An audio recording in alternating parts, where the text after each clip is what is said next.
Well, today it'll be a bit of a whistle-stop tour, but really wanted to start off by setting a perspective. And this is from a BP statistical review, and you can see the world consumption here on the left. And renewables is that rather slim layer at the top of all the other energy sources that we use worldwide. The slide to the right shows that of that thin slither, the orange slither on the in the left-hand graph, the makeup is basically broken out as solar, wind, and other renewable energy. And you can see that wind is the largest of those, but that, of course, is basically for both onshore and offshore wind on a global basis. And I think the story that we're going to see today is that the offshore wind is a very, very new and very fast-moving and growing phenomenon. So here is some data on where we are, and you can see on the graph on the left there, which is the showing through time, showing the cumulative installed capacity in gigawatts. And you can see that where we are today is highlighted with the red arrow, and by 2050 we have almost a tenfold increase projected, and projections are kind of updated on an annual basis, and it may be that there's even more to come.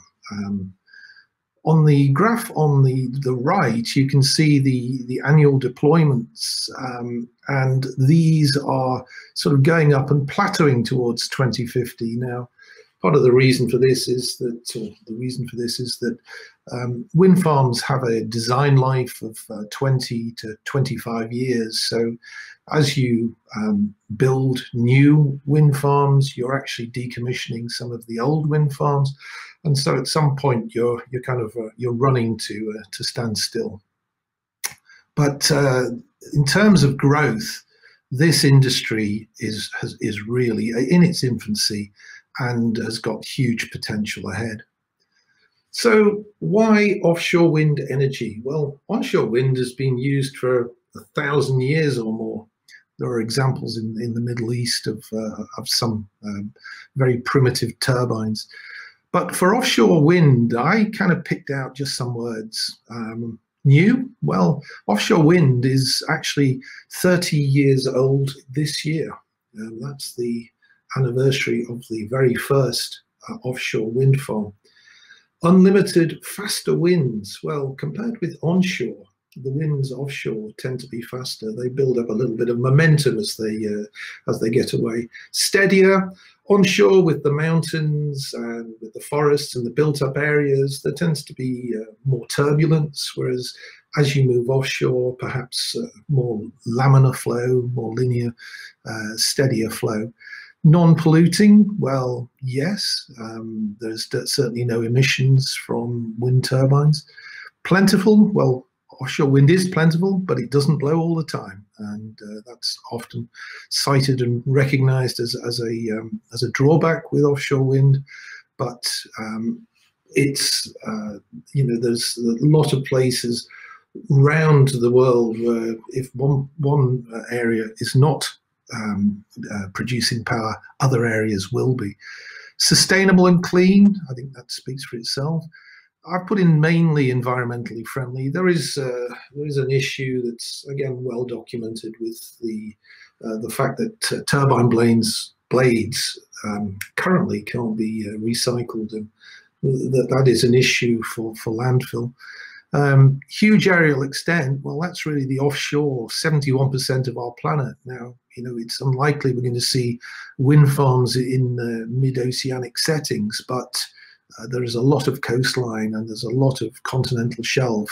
And as we move towards floating wind, the constraint of water depth is becoming less. More reliable, well, a function of the fact that it's less gusty, it's more predictable, it's more laminar, helps with reliability. And another kind of point is that it's the nearshore environment in particular is close to the major population centres and industrial centres around the globe. Floating wind is just starting. We really can't say very much about it yet, but we can look at the huge future potential. So one thing that sometimes gets asked with wind energy is, well, what's the ideal number of blades? And you can see here pictures of 0, 1, 2, and lots of blades. I purposely left out the 3 blades because we've all seen those. The 0 blades, this is an example of one where basically it's the sort of vibration in the wind. There are other schemes where we use 20,000 volts going through thin wires, ionizing the air and actually causing wind to, or the flow of air to increase. And lots of R&D going on, nothing at scale as yet, but we'll watch to see where that goes in future. A 1 turbine blade looks a little odd, and you can see here there is a sort of a counterbalance. As those blades get longer, the counterbalance really becomes a limiting factor and actually causes drag. These are unstable systems. The 2 blade systems are used in a number of places and are still being researched and developed. They are stable, but when the wind direction is changing, there is some instability there. We won't talk about the lots, but theoretically, you could have more blades than just the 3. But for now, 3 seems to be the most popular number that's been used. Which is the most efficient? Good question. As far as I can read, the question hasn't yet been answered. The research is ongoing, and it depends. We do know that the relationship between power and wind speed or wind velocity it's proportional to the cube of the velocity. So if you double the wind speed, you get 8 times as much power. So we would be looking all the time to find the windiest regions on the planet, those with average wind speed, the highest average wind speeds for a year, and these would be the ones we use. Now, a little bit at the bottom here, not really going to delve into the technicality, but the vertical axis wind turbines, they're basically, we will see an example of one later, I'll point it out. But they tend to be a lower efficiency, but there's been less design work being done on them. The horizontal wind axis, which just about the 3 on the right above are all have a horizontal axis. The axis points into the wind, and they're now getting up to almost 50% efficiency. So there is sort of a theoretical limit known as the Betz limit, where we can get only a maximum of 59% efficiency. So there isn't much room for continued improvement up to that limit. So why do we end up with 3-bladed turbines around the world? Well, really, it's a trade-off of cost, efficiency, and complexity. We want a turbine and a tower and a nacelle and rotors that are structurally sound, are not going to fall over in a strong wind. The materials we've got choices on, but we try and keep them as light as possible, and we want them as strong for as low an overhead. We also want to minimize drag. Manufacturing becomes a major issue. We want something that's relatively as simple as possible, as easy to manufacture as we can. Transport, as blades now are getting to be 100 meters in length, that's a real logistic problem. If you've got to transport these to a port to offload onto a ship, you certainly can't take any tight bends on the way to the quay. Installation, major issue. We've got to have very, very tall cranes to actually install both the tower, the nacelle, and all associated equipment, and indeed the blades themselves. So that's a major problem. Balance and stability, we've kind of touched on previously. Controlling them, that's also being able to cut out or to preserve the wind turbine when the wind is blowing, hurricane force is something. I threw in here aesthetics. People apparently prefer three-bladed wind turbines, but when we're talking about significant distance over the horizon type distances, that's less of an issue, but near shore perhaps that comes into play. And then there are site-specific constraints, which may be due to local seabed conditions, foundations, and basically the whole structural layout and design of a site. So looking really at where in the world are they? Well, this graph here breaks out in yellow planning, and in green you can see both construction and operational. We've put on here demonstrator and decommission projects. The decommission projects tend to be the demonstrator projects of old and some of the R&D projects. But I think the main take from this is that the dark green is the operational wind farms that you can see, and by far and away the dominant areas are the North Sea and the South China Sea. You can see lots of potential in the Atlantic Ocean and the Mediterranean, and indeed in the Baltic. The Baltic has realized a significant proportion of its potential, but we'll see later in the Atlantic, we're still very much in the planning phase. Likewise for the Mediterranean, and then other areas are really kind of noticeable by their absence, and we're comparing some very, very small areas with some huge oceans. Challenges are aplenty. We've got the challenges of nature. The pictures on the right, you can find on YouTube pictures of turbines spinning faster and faster and faster, and then as you see on the right hand side, just basically disintegrating and flying away. There's quite a number that you can look at there. But the engineering advances, we now have T-class or Typhoon grade wind turbines by a number of manufacturers. Also, we've got to worry about things like ice development, earthquakes, not so much for the turbines, particularly if they're floating turbines, but for the associated infrastructure, the cabling, the substations, and the onshore reception sites. Engineering challenges are aplenty, particularly now as rotor diameters are getting over 200 meters in size. There's lots of stresses involved in the system. There's challenges for anchoring and mooring, for more on the floating side, and foundation for the fixed offshore wind farms. There's issues associated with onshore grid systems, which were not necessarily built to accommodate a new energy source coming from the offshore region, and so have to be upgraded to accommodate it. And increasingly, we're seeing the integration of projects, the borders or the boundaries between hydrogen, CCUS, offshore wind are all kind of they're all merging into integrated systems. Politically, we have potential for slippage. Governments have got to get all of the permitting, licensing all in place using various regulators.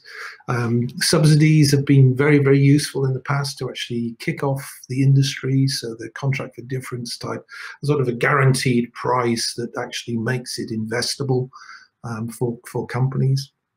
We've got also the opportunity for shared transmission systems, possibly a little late for much of the current crop of wind farms in the North Sea, but more likely to see as we move further offshore that there are shared transmission systems that will cut costs. And we'll be hearing a lot more about the role that the governments and the strategies and policies that they're going to be adopting as we go through this year. And at the end of the day, there still has to be the public acceptance, because if there are guaranteed prices and subsidies and the costs initially were high but are coming down, it is ultimately the end user, you and I, who have to pay. So looking at this map here, just to quickly show, I'm not sure if you might see my cursor, but we're looking at the yellow and red are the mean annual wind speeds. They're the highest ones, and you can see that all the way from the Barents Sea, down the Norwegian Sea, through the North Sea, the Baltic, round through the English Channel, in parts on the Atlantic coast, and I think Ireland and the west coast of Scotland is not coming up quite as clearly on here, but obviously they'd be significant areas. And then throughout the Mediterranean, we really see that there are sort of just some patchier areas here in southern France and over in the Aegean and Ionian Sea area.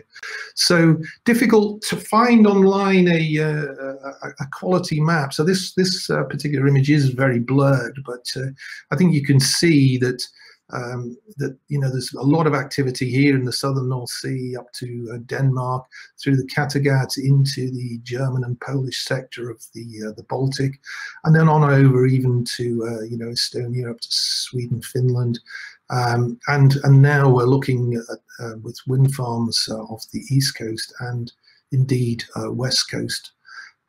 I'll come back to these areas marked out in the later slide. This is a clearer map, and this is from Wind Europe, and that's showing sort of the current status that was actually just as of just a few days ago. And again, you see that really it's this sort of the east coast of the North Sea.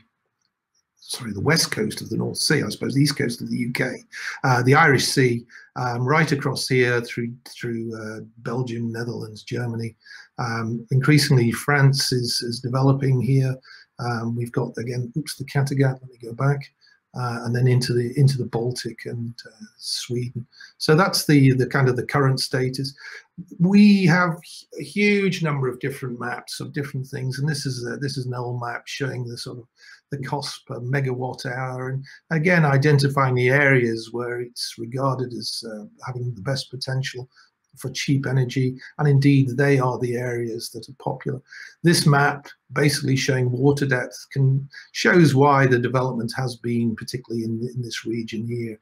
It's because to date there has been predominantly fixed offshore wind installations, so they are tied to the seabed. Whereas in future, the potential is in this sort of this light blue area where we start moving into deeper water. The dark blue, I think, is probably getting remote, but we'll see. What's happening in the rest of the world? Well, just picking on a few countries. If we look at the United States, huge potential. Here's the eastern seaboard, here's the Pacific coast, and this is Hawaii in this map here.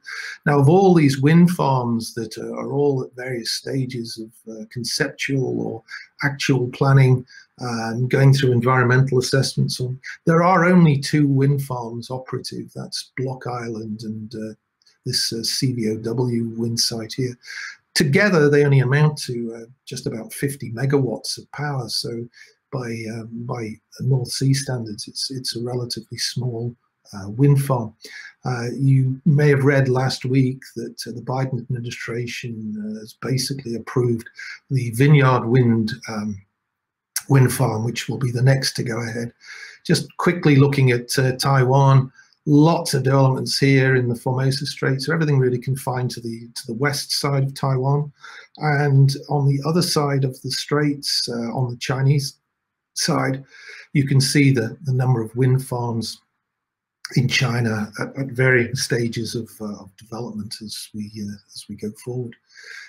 This is, I find, it's just a snapshot from one of the maps that we hold within TROVE, and it just shows this is the median line here between Belgium and the Netherlands, and you can see that there's a great concentration of wind farms right on the median line between the two countries. If anybody has a good explanation for why that is, I'd be very interested to learn. So if we now just look at the history of offshore wind, but we'll look at it in just three case studies. The first of which is the very first offshore commercial wind farm. It was 1991 that the Vindeby wind farm, pictured here with 11 turbines, started commercial production. You can see the relative size of the turbines here. Each turbine was about 0.45 megawatts. And you can see relative to the Statue of Liberty, relatively small wind turbines. This is the statistics for it over here. An Ørsted project. It had ultimately around about 5 megawatts of capacity. It was a very successful project, but was actually decommissioned, very first offshore wind farm to be decommissioned in 2017. So a success and a lot of learnings for offshore operations. The next one we're going to look at is 17 years forward, and it's actually the one that's local to where we are in Aberdeen, and it's the Aberdeen Bay. It's the European Offshore Wind Deployment Centre, which was kind of opened in 2018. Now, I mentioned there that there was a 2-year delay, courtesy of President Trump, and the reason being that just off the map to the north here is the Trump International Golf Links at Balmedi, and he certainly objected to the fact that there were going to be all these wind turbines. Now, the wind turbines, I kind of will blow those up because it may be very, very hard to see. This was an image that we captured back in 2020, actually from Google Earth, and it showed 24 turbines. Now, I was down at the beach last week, and I can assure you there are only 11 turbines offshore in Aberdeen Bay. So, so not everything on Google Earth can be believed. Fake news, I think Mr. Trump might say. But you can see that in the period of 17 years, we've gone from sort of 5 megawatts now to 93 megawatts. The size of the turbines has increased. We've gone into deeper water. And here we are in terms of the size. You can see that we're now taller than the Statue of Liberty. The last one I'd like to look to is basically the Dogger Bank, which is under construction. You can see three regions here, the A, B, and C projects of Dogger Bank. They're going to be tied back here to 2 converter stations onshore, Teesside and Crickbeck. Now the size of the wind turbines is even higher. It's getting on for the height of the Eiffel Tower, and the capacity of this, once it's completed with over 312 megawatt turbines, is going to be 3,600. So we've gone from 5 to 93 to 3,600. These are this wind farm alone will supply power for up to 6 million UK homes. So scaling up of the projects is very, very significant. From our Trove database, here is actually the data, and we've plotted on here Vindeby, Aberdeen Bay, and Dogger Bank.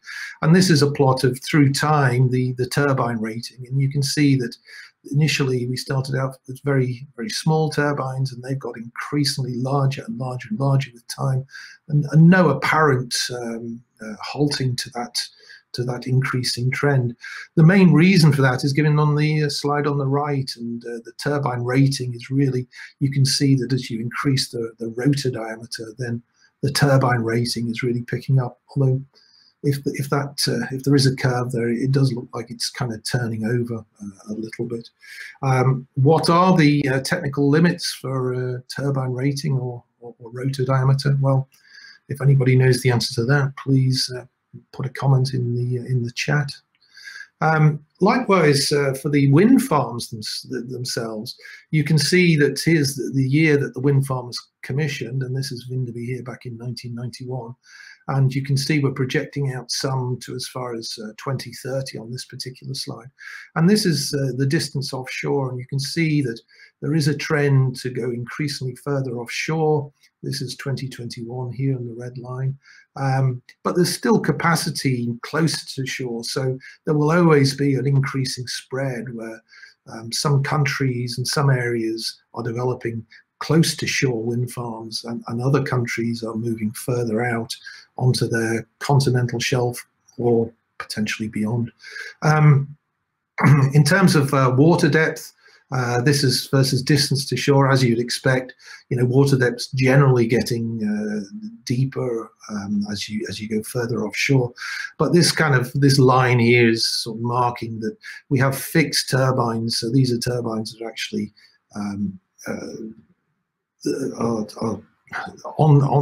fixed on the seabed, and then above that we start moving into the realm of floating turbines. And in time, this entire quadrant of the graph is potentially what will be filled, and we'll be continuing to monitor every development and updating the database. So we'll watch this space. If we just kind of look as a case study at the UK, we could have chosen, I think, in many areas, but the 2030 target, we're currently at around about 10 gigawatts capacity for offshore wind. The target is to get to 40, of which 1 gigawatt is anticipated to be floating wind. We've only really 9 years to go to get there, so most of the projects, we know where they are. They're either under construction, in operation, or at an advanced level of planning. To get there, we need to add something like 1,000 more turbines to make that number. Where is that going to come to? How are we going to achieve that plan? Well, to date, as you can see here, we favoured the shallow waters of the Irish Sea, the mid-North Sea high, and the southern North Sea basin. In time, in the recent award, an additional 8 gigawatt capacity in the fourth round, with the lease award anticipated in 2022. I think 3 of these areas, the Irish Sea and the 2 southern North Sea areas, had awards, but I think the Channel area was not awarded. We look also to offshore Wales, both in the Celtic Sea region off Pembrokeshire, the small map to the bottom, and around Anglesey to the north, particularly windy areas, as I recall. So that's going to be an area for potential development. And then ScotWind. Well, ScotWind has been delayed. There hasn't actually been a lease round in Scotland for about a decade. So it's not, we don't yet know, if anybody does know, the application close date. But these areas in dark blue are going to be put up for leasing, and there looks that there's going to be a significant amount of interest, including a lot of the sort of major oil companies who are migrating to renewables and greener energy. So, as I said earlier, capacity is probably, we know the projects are going to deliver the 2030 target. We noted earlier that it's probably too late for shared offshore transmission, but in future, that will be the way forward to manage costs. And floating wind is going to be critical to deliver, certainly beyond targets beyond this decade. Further enablers of this, well, the free ports, you've got in the Humber and plans, and many ports in and around the North Sea and the UK and other areas are looking to upgrade their facilities. And just share, this is the vision of the port of Cromarty, where they're looking to basically offshore wind farms with substations feeding back to electrolyzers onshore producing green hydrogen, and a whole infrastructure in and around hydrogen transport, rail networks, shipping. So lots and lots of distilleries, lots of opportunities to use the power. So there is an increasingly diverse and extensive supply chain and customer base, with continued government commitment and public approval. It looks like the future for offshore wind is just going to continue growing very, very quickly. Technology, well, floating wind, I just got a series of pictures here that various shapes. This top left picture shows a vertical axis wind turbine, whereas all the others, it's a horizontal axis. So you can see horizontal actually pointing into the wind as opposed to here being perpendicular. We've got all sorts of semi-submersible spars, TLPs and barges that are going to be used. These are examples. This is Fukushima.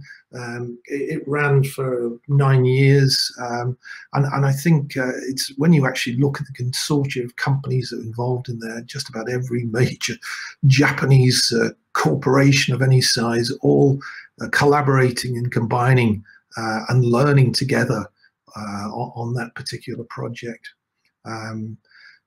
We've got other examples of high wind Scotland, where there's 2 floating turbines currently operational just offshore Kincardineshire, south of Aberdeen, and high wind Tampen is well on the way to being delivered over in Norway, supplying some of the offshore platforms. I threw this slide in. I found it very, very helpful, and the first subsea website had a great sort of case study, a step-by-step entry into the floating offshore wind turbine supply chain, which I thought was really very, very useful. So I thought for anybody who's new to the subject, point them at that. We've got no association whatsoever. We're not getting anything for it. But so if they ask why you came to the site, you could just say, oh, we saw it on TROVE Renewables webinar. That would be useful. So just to kind of move on now to look at our database, and this is not just a challenge for us, but it's a challenge for everybody.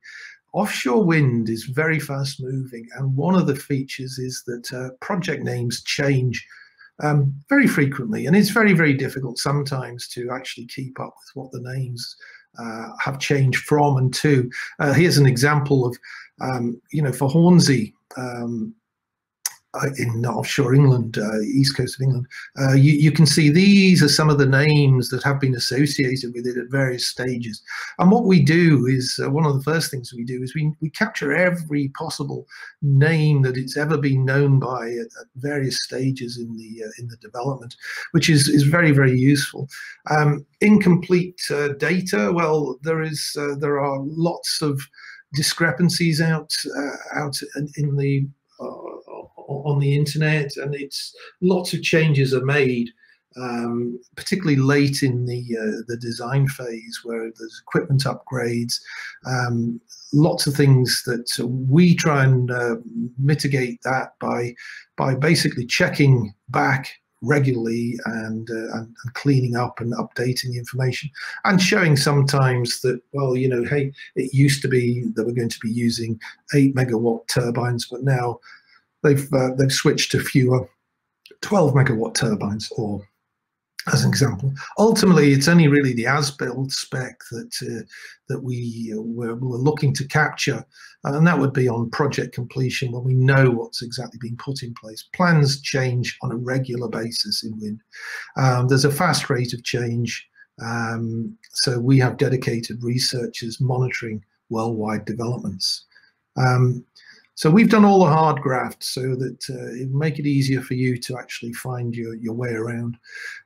Here is an example. This is offshore Germany in the North Sea, and you can see sort of in green here are these are operating wind farms in various oranges. Probably, let me go back one. Excuse me, I just hit that. Going back one, these are being constructed or very close, very late planning phase. Some of these have been cancelled. Some of these are at varying stages of planning, and then you can see that the gaps are basically the sea lanes that are being left for shipping. Very clearly, there is the wind industry in this part of the North Sea is using a very significant proportion the sea area. So other users like fishing, like military, like the oil and gas industry, for example, you know, these areas will eventually be sterilized for use by many of those industries. So this is quite a commitment, and this is a huge area of Germany to be looking at. But they may be staged; they may not all be developed at the same time, and some may be repowered, others may not. But you know, here you can start to see this shared infrastructure here. So the cabling is linking up and, you know, building out, and this is the most kind of efficient way to move forward. But it does involve a lot of pre-investment. So we follow about 570 assets. The number changes. We kind of deliver a product in Excel. We have wind farm descriptions, country descriptions, technology descriptions. We are a sort of a wind wiki, if you will. And the map on the right is basically shows that in the dark blue circles, you can see all the wind farms that we have. We do all the large onshore wind farms in the UK, but all the offshore wind farms. Now we're not showing the aerial extent of these, but just really showing that these are the ones that we have. Over and above that, we have TROVE databases that cover all of the oil and gas fields and discoveries in the North Sea, all the wave and wind projects, certainly in the UK, and we're moving that to other parts of mainland Europe. We've got the geothermal, which is the subject of next week's webinar. Gas storage, of which there is a lot in northern Germany and into Holland. Lesser so within the UK just now, and of course hydrogen projects which have been identified, and there's many in an ever-growing number. And CCUS, finally, that's carbon capture and usage and storage. So we have databases covering all of these energy sources. So what does TROVE look like? So it's delivered up as a sort of a point and click. You know, you just see a topic here, go, and it takes you to the page, and then you'll come back to this page and jump to another area. We have databases, we have dashboards, we have maps. We also have an area where we just cover the reports that come out from some of these authorities, and these are great introductions to wind energy, showing various studies all in one place, all at the click of a button away. We can look at all the wind farms and these dashboards with these slices. It's like Power BI or Tableau. You can slice and dice these to find information. Likewise for wind turbines. For the assets, you know, here's some examples of the sort of the unstructured data that all the reports and maps and diagrams and pictures for all of these, and you can see we've just done them alphabetically here, just taken a few from down the alphabet of the 570 to show you that this is a very, very rich environment. You can see where wind farms are relative to other things. Wider picture, you can see some of the infrastructure, either actual or planned. You know, we see project write-ups, we see descriptions, and this keeps getting added to. It's updated so that you can see the latest and greatest developments. Then for countries, we cover 90 countries where we follow significant wind activity, and here you're just seeing a few of these, just showing again that we have the maps showing where the winds are, the strength, the write-up, reviews, where they're up to in the government policy and regulation. News, any and all information that we find, we basically just put in here. So we're actually packing in terabytes of information into gigabyte files, because it's a very efficient way of getting this information. Technology, over 50 technologies. I think we kind of saw some of this when we looked at some of the pictures of the floating wind farms. But you can see there's more than just pictures in here. We have write-ups of where they are, what they are, individual products, and how they're developing. And this gets updated as well with industry news. Likewise, for the offshore wind knowledge base, the key data we've got is for each wind farm. We've got the capacities, the companies, location, lots and longs, so it can actually be taken into GIS systems and used that way with other shape files that might be available on wind farms. But we will have all the numerical information associated with the attributes for each wind farm, turbine data, and a project description, typically. Similarly, for turbine data, we have everything that you'd expect. Hub height tends to be site specific, so that's not often quoted.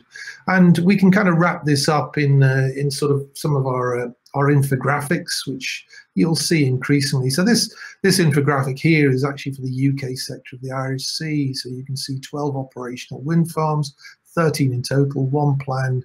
You can see that the wind farm size, there's basically ranges from 25 turbines up to 160. The total in this selection, 689. This is the capacity, the range from the smallest wind farm to the largest. The total capacity, 3.5 gigawatts.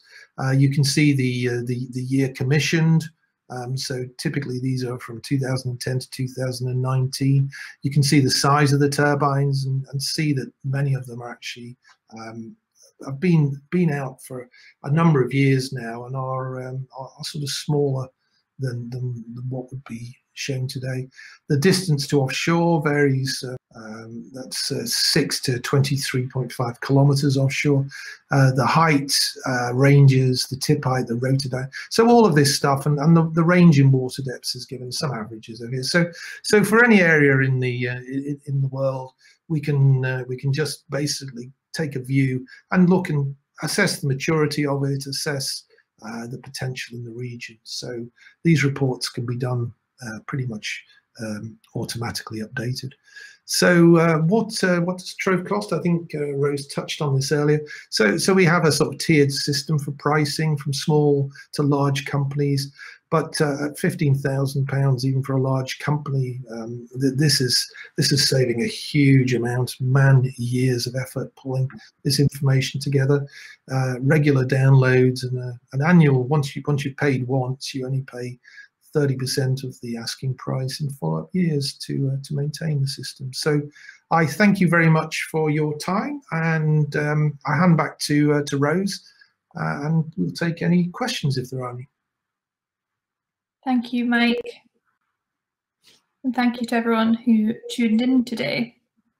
Just a quick reminder of the upcoming webinars. If you haven't already signed up, you can still do so at troverenewables.com/webinars. Just a quick note, we've uploaded the Trove Offshore Wind flyer to the handout section of this webinar. So if you're looking for a summary of offshore wind or to pass it around to colleagues, it's available in the handout section.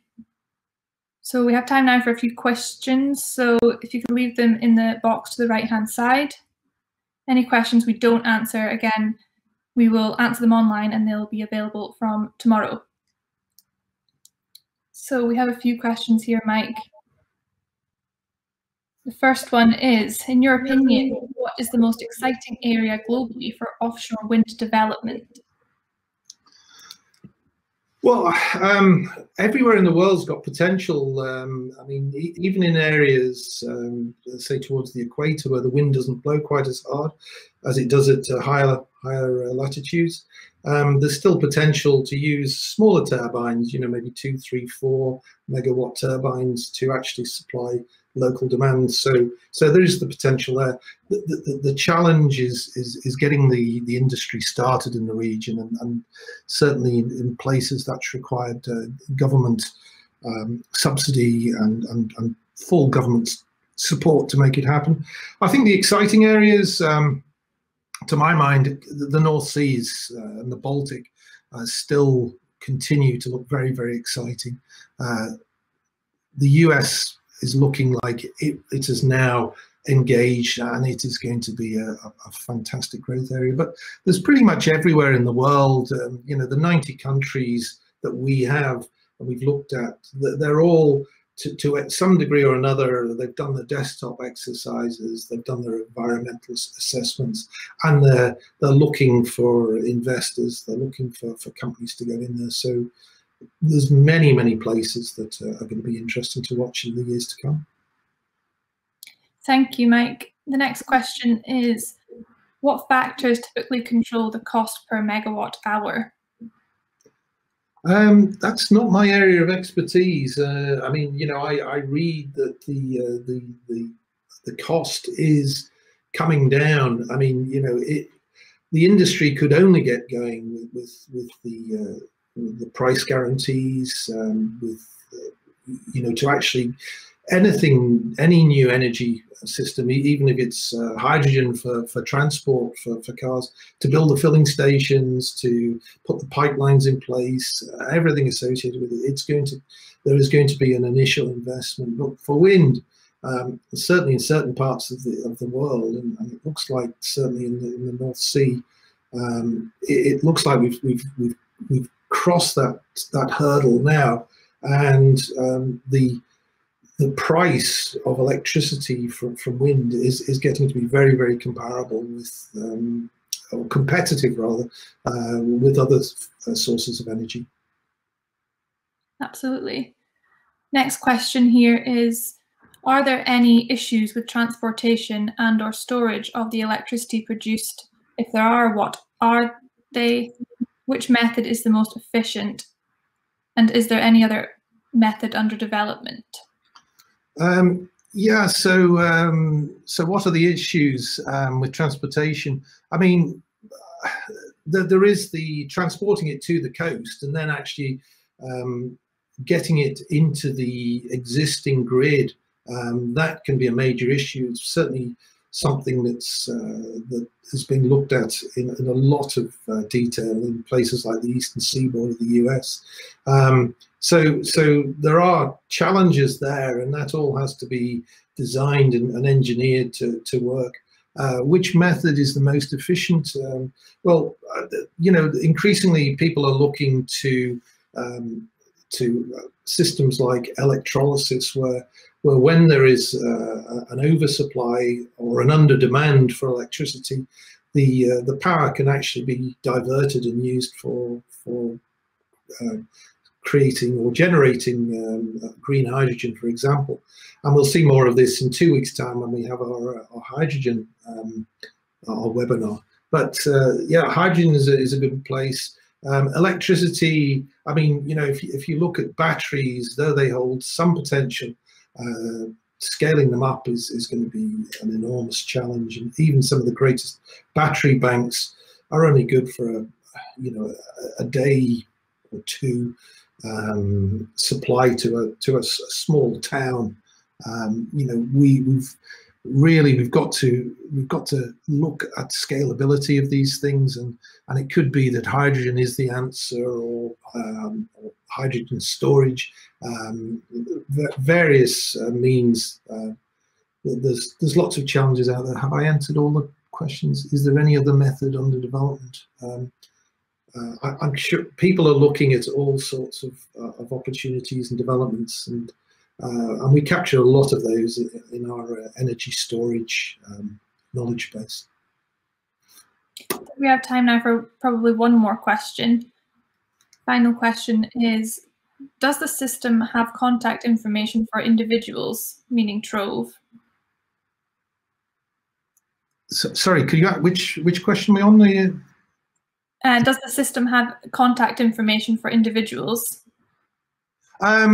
We do have an offshore wind database, which I think has about 700 companies, and we have not so much individuals, but contact general emails in there, some telephone numbers, addresses, that sort of thing. It's actually a slightly separate product, but it really addresses all the operators and much of the supply chain, the regulators, and is global and is growing all the time. Thank you very much, Mike. And thank you everyone for your questions and such great interaction. I think we will leave it there for now, but we hope to see you next week for our geothermal webinar. That's excellent. Thanks very much then. Thanks again. Bye-bye.